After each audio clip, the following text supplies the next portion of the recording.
Voici 10 minutes, le podcast des Français dans le monde pour aider tous ceux qui se préparent, qui vivent ou qui rentrent de mobilité internationale. Je suis Gauthier Seyss et j'ai le plaisir de passer 10 minutes avec Sophie Gavrois-Carnavos.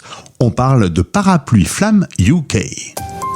10 minutes, le podcast des Français dans le monde. françaisdanslemonde.fr. On sort son parapluie parce qu'on va dans un pays où il pleut un tout petit peu de temps en temps, Sophie. On va pas se mentir. Non, il pleut plutôt beaucoup. Alors au moment où on se parle, tu es à Coventry, on est à 1 heure en train à peu près de la capitale londonienne. Coventry, un petit mot peut-être sur ce petit endroit avec de jolis parcs où il fait a priori bon vivre ? Oui, il fait bon vivre, c'est une ville moyenne qui est jumelée avec Saint-Étienne, donc de même taille que Saint-Étienne, avec une histoire un petit peu similaire, une ville minière avec beaucoup de chômage dans les années 80, une ville travailleuse, il y a beaucoup de col bleu, mais architecturalement c'est très très beau, même s'il y a des quartiers très beaux, et puis il y a des lieux symboliques. Il y a une cathédrale qui est assez symbolique puisqu'elle a été complètement détruite en 1941. Quand les Anglais, enfin les Alliés, voulaient pas dire qu'ils connaissaient le code d'Enigma. Ils savaient que Coventry allait se faire bombarder. Ils l'ont laissé se faire bombarder pour pas se dévoiler. Et donc il y a une cathédrale assez belle qui a été construite dans les années 50, donc avec un style complètement années 50. Donc il y a des lieux très beaux, et puis autour il y a une campagne qui est belle aussi, avec des villages assez typiques et historiques. Donc c'est chouette de s'y balader. Dans la ville elle-même peut-être pas, mais autour oui. Alors Sophie, c'est incroyable en effet. Coventry est jumelé à Saint-Étienne qui est ta ville natale. Tu vas faire tes études à Lyon, des études de philo et Sciences Po. Et puis à 25 ans, tu as besoin de réfléchir et donc tu vas prendre un peu de recul au sens physique du terme puisque tu t'éloignes de ton Saint-Étienne natal pour t'installer en Angleterre. Tu as 25 ans, tu parles pas bien l'anglais. Replonge-toi si tu veux bien dans tes 25 ans et comment ça s'est passé quand t'es arrivé là-bas ?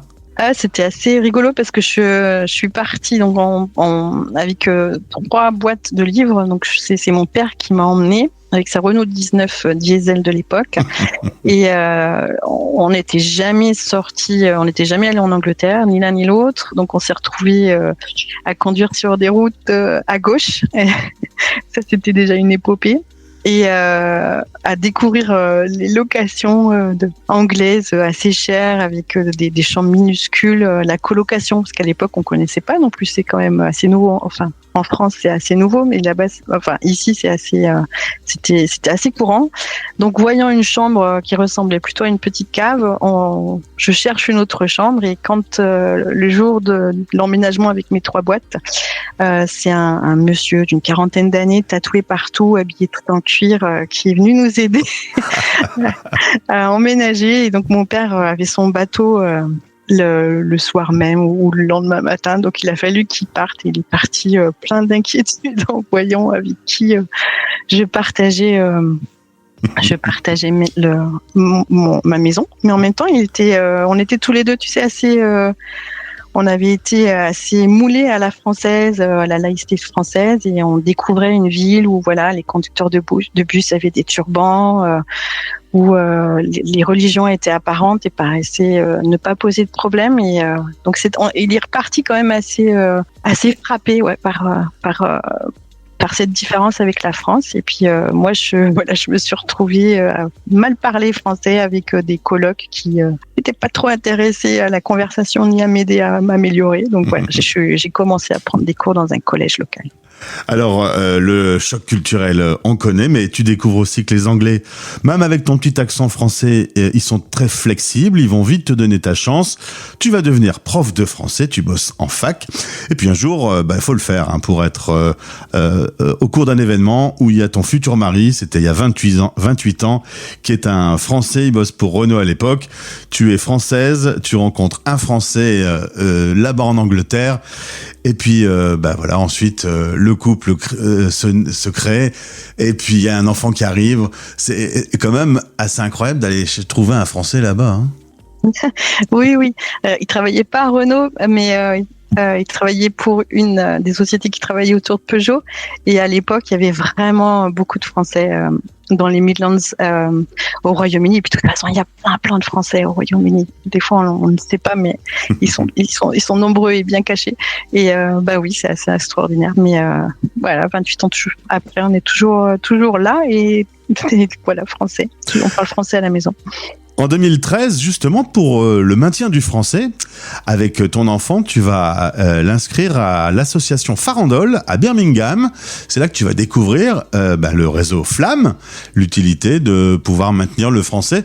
C'est sûr que c'est pas simple quand on est une famille française dans un pays anglo-saxon. Oui, c'est pas simple. Et puis quand on connaît mal le bilinguisme, on croit que c'est facile. En fait, pour que son enfant parle français, surtout quand on est 2 Français à la maison, on pense que c'est quasiment acquis. Et puis quand on se rend compte que son petit a 4 ans, il est toujours entre les 2 langues, on se dit en fait il y aura peut-être quelque chose à faire. Et effectivement, on a commencé à faire les trajets entre Coventry et Birmingham, que je faisais déjà la semaine pour aller travailler, parce qu'à Birmingham il y avait Farandole et puis il y avait cette petite communauté qui paraissait aussi très sympa. Et finalement, c'est souvent ça à Farandole, les gens commencent au bout de chou, le groupe parents-enfants, parce que c'est là qu'on se fait des amis et du coup après on a envie d'y revenir et c'est plus facile de faire les trajets. En 2014 va se créer la fédération Parapluie Flamme UK, la référence avec le fondateur de cette fédération qui s'appelle Yves Le Tournel, si mes informations, parce que je me suis trompé sur Renault, parce que j'avais écrit Peugeot, mais j'ai dit Renault. Cette fois-ci, c'est bon. Alors là, il y a les parapluies de Cherbourg, il y a les parapluies parce qu'il pleut, le parapluie parce que ça rassemble les gens. Bref, va naître cette fédération qui rassemble aujourd'hui 58 structures différentes. L'idée, c'est vraiment que pour chacune d'entre elles, il y a une fluidité de communication, trouver des aides, partager, communiquer. Tout à fait, c'est exactement ça. C'est qu'il y a un soutien déjà, une solidarité entre les structures, que les nouvelles structures n'est pas à réinventer la roue, pas la rue, à chaque fois, qui est donc un partage des bonnes pratiques, qui est un lieu qui rassemble toutes ces bonnes pratiques et qui aussi propose un soutien. À l'époque, on disait administratif. Maintenant, on va peut-être plus dire en gouvernance parce que c'est le mot qui est trendy, c'est le mot qui est utilisé pour tout ce qui est conformité légale. On va essayer de les soutenir là-dessus. Et puis, c'est aussi un lieu de network, de réseau où on peut réseauter 2 fois par an. Alors, toi, tu vas t'impliquer tout doucement, en t'impliquant d'abord en 2020 et au final, en 2022, te voilà présidente. Tu m'as dit, j'aime pas forcément qu'on me dise ce terme-là qui est un peu pompeux, mais dans les faits, c'est un peu ça quand même, Sophie. Et oui, sur le papier, c'est ça, exactement. Mais donc, cette équipe, on l'a vu, on a eu l'occasion de se voir aux rencontres mondiales Flamme.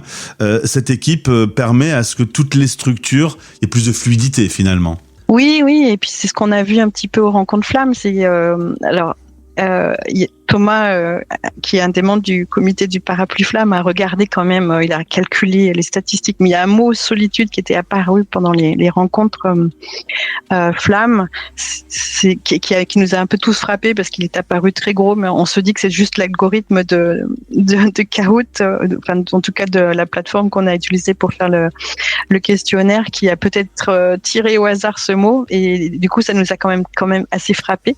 Mais en tout cas, c'est effectivement pour pas être seul, parce que souvent en Angleterre les structures Flamme sont à Londres, mais par exemple nous on est à Birmingham et on était seuls un long moment, jusqu'en je crois 2019 ou 18, quand il y a eu une autre petite Flamme qui s'est installée à 40 minutes de nous. Donc ça, c'est déjà plus sympa quand on est moins seul. Mais c'est vrai que le fait de pouvoir échanger sur un groupe WhatsApp local, sur des questions locales, qu'est-ce que vous faites pour l'assurance, quelle assurance vous avez pris, quelle plateforme vous utilisez pour les inscriptions, enfin ça évite de décider seul, et puis ça permet de voir ce qui a marché pour les autres aussi. Et puis on l'a dit, il y a une forte communauté de Français établis au Royaume-Uni. Du coup, il y a beaucoup de structures, il y a beaucoup d'élèves, d'enfants qui ont besoin de rester en contact avec le français langue maternelle. Donc cette fédération a tout son sens aujourd'hui. Ça permet à chaque association De grandir plus vite peut-être ? Alors, grandir plus vite. Je vais revenir sur le nombre d'enfants. Pour l'instant, on estime environ 5400, 5500 enfants sur le Royaume-Uni, donc ça fait quand même beaucoup d'enfants, effectivement. Et il y a encore aussi des endroits où il y a des demandes, où il y a des parents qui sont en train de voir s'ils pourraient ouvrir une femme. Alors, est-ce qu'on aide à ouvrir plus vite ? On aide en tout cas à mieux comprendre ce qu'il faut faire plus vite. Grandir mieux peut-être plutôt que grandir vite. Voilà, grandir mieux et puis moins chercher les infos parce qu'on a essayé de les rassembler et puis parce qu'on sait, on est passé par là, donc on sait à peu près les questions qu'on peut se poser et puis du coup on jalonne un petit peu leur parcours et on les soutient pour qu'elles prennent leurs décisions, mais après chacune est indépendante et vraiment les projets correspondent aux parents, donc c'est assez magique pour ça, les flammes. C'est qu'on ressemble en fait aux parents et aux communautés qu'on est.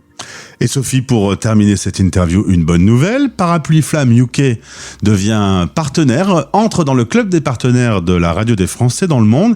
Résultat, avec tes équipes, on va s'amuser à se promener dans ces différentes structures, faire des rencontres, découvrir des initiatives, partager des bonnes pratiques. Ça va commencer à partir de maintenant sur la radio. Oui, c'est un grand plaisir de te rejoindre. On espère que les petites écoles, ce qu'on appelle les petites écoles, parce qu'en anglais on dit supplementary school, donc les écoles complémentaires. Et donc on espère que grâce à ce partenariat, toutes les petites écoles flammes, tous ces petits projets ou grands projets, parce qu'il y a des petites écoles qui ont fait des grandes petites écoles qui ont presque 300 ou plus de 300 enfants qui sont élèves. Donc il faut imaginer chaque samedi une petite communauté qui apparaît et hop, qui redisparaît à midi. Donc ça sera très chouette que tu les interviews et que les gens découvrent tous ces projets et toutes ces communautés. Et je pense même que toi et les équipes de la fédération, vous allez apprendre des choses sur les gens que je vais interviewer, parce que parfois quand on se voit, on parle boulot, et avec moi sur la radio, on en saura plus aussi sur les parcours de chacun. Merci Sophie beaucoup pour cette interview. Je te laisse dans ton travail administratif. Tu me disais, j'ai plein de travail en ce moment. Tu chômes pas, comme ça, avec cette place de responsable, il y a du boulot. Oui, beaucoup de boulot, c'est le bilan financier en ce moment. Donc, courage. Merci beaucoup. À très vite. Français dans le monde.fr